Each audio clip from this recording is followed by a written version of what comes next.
And as we go in depth on this major national story, Executive Director and co-founder of the Austin Justice Coalition, Chaz Moore, joins us today. Chaz, thanks so much for being with us. Thank y'all for having me. You're welcome. Chaz, we've had a couple of hours to digest today's decision. What was your initial reaction to hearing the prosecution decision today?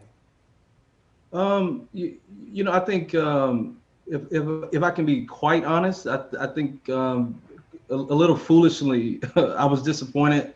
And I think I was disappointed because I thought for a second we were going to have a different outcome than what we've had in the past when we've seen these same things, right?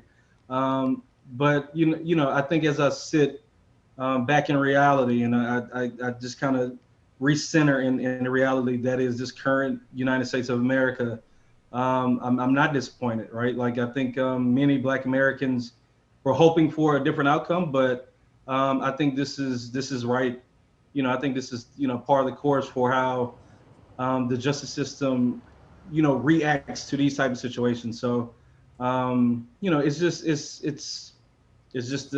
is what it is, and it's sad that I'm not disappointed, right?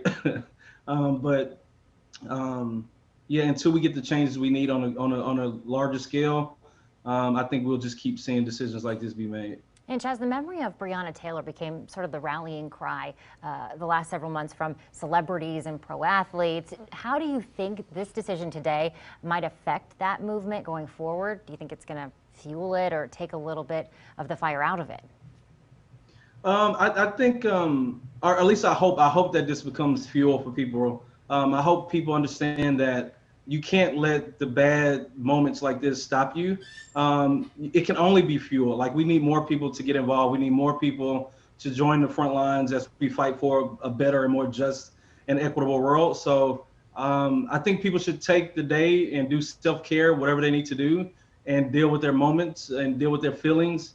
But then after that, we need people to get back into the fight.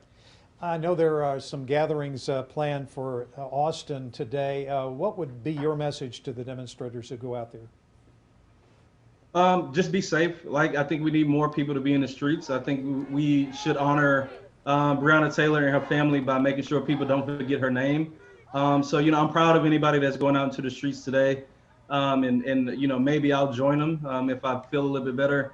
But I just want people to be safe, and really that's it. But please take to the streets, show people that we will not forget Breonna Taylor, even though the justice system has, and we have a lot more work to do. So kudos to the young folks and the people that'll be on the front lines in the streets this evening and tomorrow and next week and forever. All right, Chaz Moore of the Austin Justice Coalition, thanks for joining us this afternoon.